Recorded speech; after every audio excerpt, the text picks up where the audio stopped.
மலையாருக்கு அரோகரா.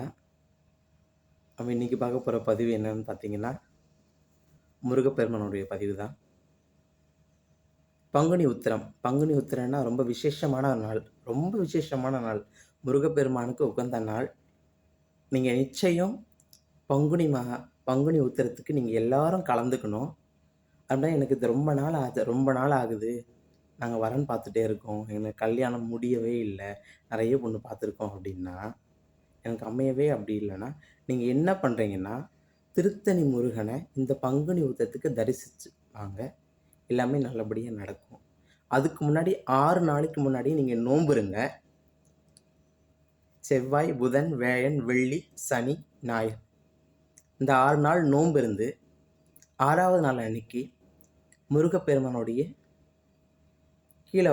மலைக்கு கீழ குளத்தங்கரை இருக்கு. குளத்தங்கரைக்கு போயிட்டு ஒரு வேட்டி, ஒரு துண்டு, வெத்தலை பாக்கு, பழம், தாம்பூலம் வாங்கி, மஞ்சள், குங்குமம், கயிறை வாங்கி நீங்க வச்சு, முருகப்பெருமான அந்த குளத்தங்கரையில வழிபட்டு, அவருக்கு அதை நெய்வேத்தியமா நீங்க அங்க படைச்சிட்டு வந்துருங்க.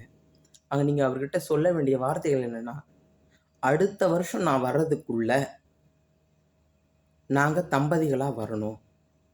என்ன ஆசீர்வதிங்க முருகா அப்படின்னு சொல்லிட்டு நீங்க வழிபட்டுட்டு குளத்தங்கரையில வழிபட்டுட்டு முருகப்பெருமான மேலே போய் நீங்க தரிசிக்கலாம். அப்படி நீங்க இந்த 6 நாள் நோன்பு இருந்து 2 வேளையும் கந்தசஷ்டி படிச்சு நீங்க மனசார உருகி எனக்கு இந்த மாதிரி தான் வேணும் பையன், எனக்கு இந்த மாதிரி தான் வேணும் பொண்ணு அப்படின்னீங்கன்னா நிச்சயமாக முருகப்பெருமான் கொடுப்பார். எல்லாரும் பழைய காலத்துல சொல்லுவாங்க, ஜாடிக்கெத்த மூடி அப்படின்னு சொல்லிட்டு. நிச்சயமாக முருகப்பெருமான் வள்ளி தெய்வானையோட எப்படி இருக்காரோ அதுபோல அந்த வள்ளி அம்மை இருக்காங்களே, அவங்களுடைய அருளால நிச்சயம் நடக்கும். திருத்தணியில பார்த்தீங்கன்னா, வள்ளி அம்மைன்றது ரொம்ப ஒரு விசேஷமான அம்மை. அவங்கள பத்தி சொல்லணும்னா வார்த்தைகளால பத்தாது.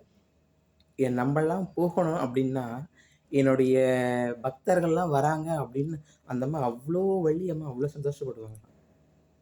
அதனால நீங்க நிச்சயமா நீங்க முருகப்பெருமான வழிபடுங்க.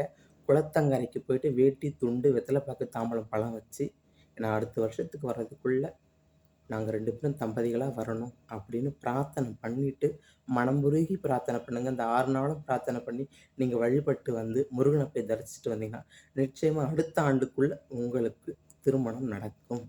உங்கள் மனதுக்கேத்த மணமகனும், மணமகளும் நிச்சயமாக கிடைப்பார்கள்.